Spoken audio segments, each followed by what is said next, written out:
At exactly midnight, the door opened by itself.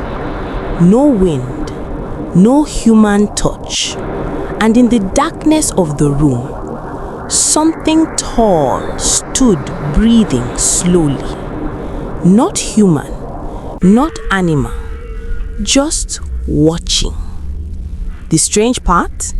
The owner of this house invited it here without knowing, because earlier that day, he entered the forbidden forest for money, and this is what followed him home.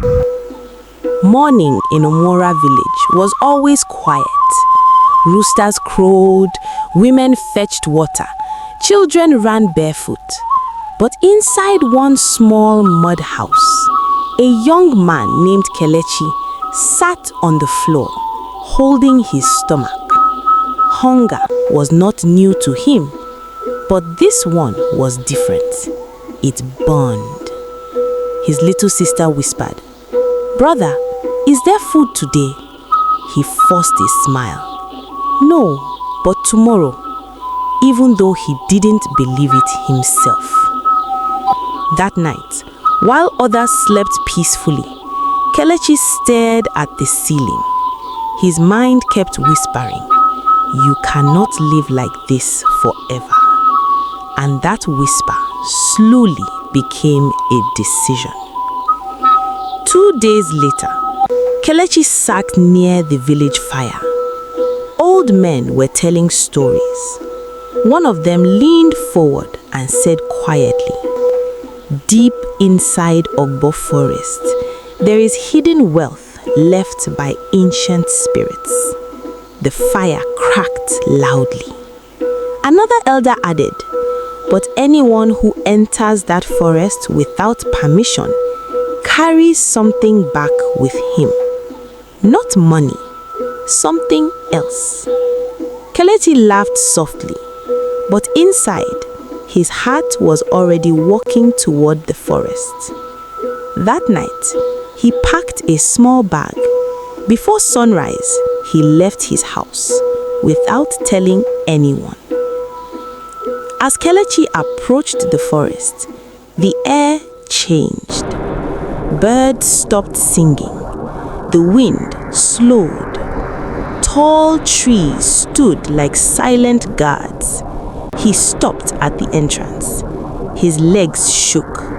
Something inside him said, "Turn back," but hunger pushed him forward.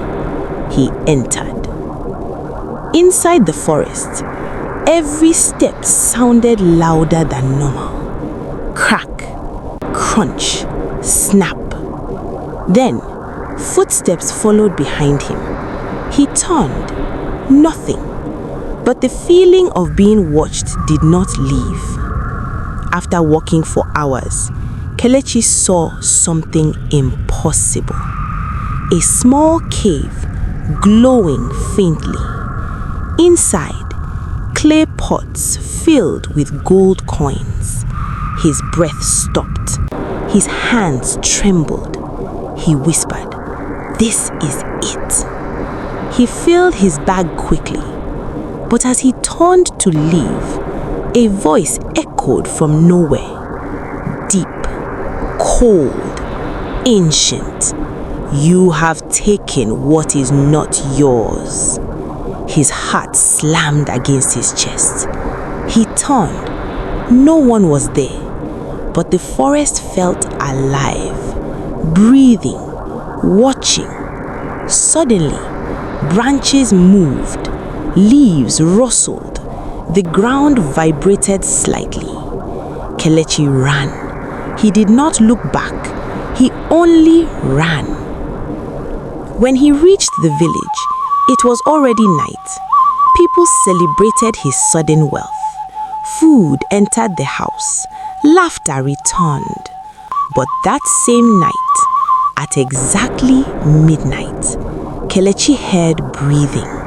Slow, heavy, behind his bed. He opened his eyes. Nothing but cold air touched his skin. From that night onward, sleep never felt safe again. Days passed. Strange things started happening. Plates moved. Doors opened alone. Dogs barked at empty corners. One night, Kelechi awoke suddenly and saw it. A shadow standing in the corner. Tall, thin, its eyes glowed faintly red. It did not move. It did not speak. It only watched him breathe. Kelechi covered his face with cloth. When he looked again, it was gone, but he knew it would return.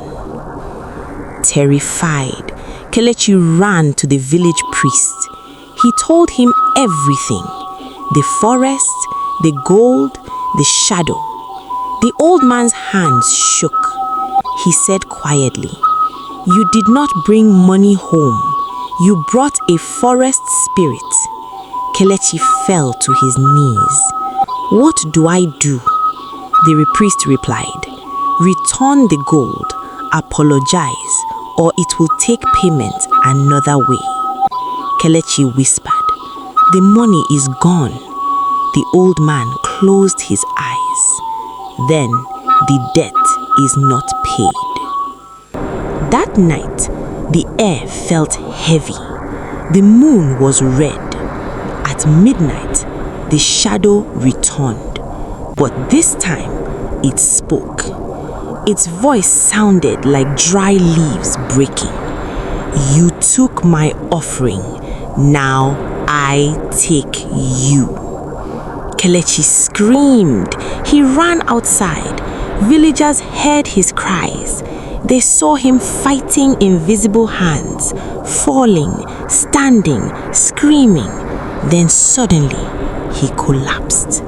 The shadow vanished. Silence returned. Kelechi survived, but he was empty, quiet, broken. Months later, he disappeared. Only footprints were found, leading into the forbidden forest and stopping suddenly, as if the earth swallowed him. Till today, no one enters Ogbo Forest, and elders still warn children, not every opportunity is a blessing, because sometimes what you chase for money chases you back for your soul. Tell me, if hunger was destroying your life, would you enter the forbidden forest? Subscribe for more African horror stories. And tonight, sleep with the lights on.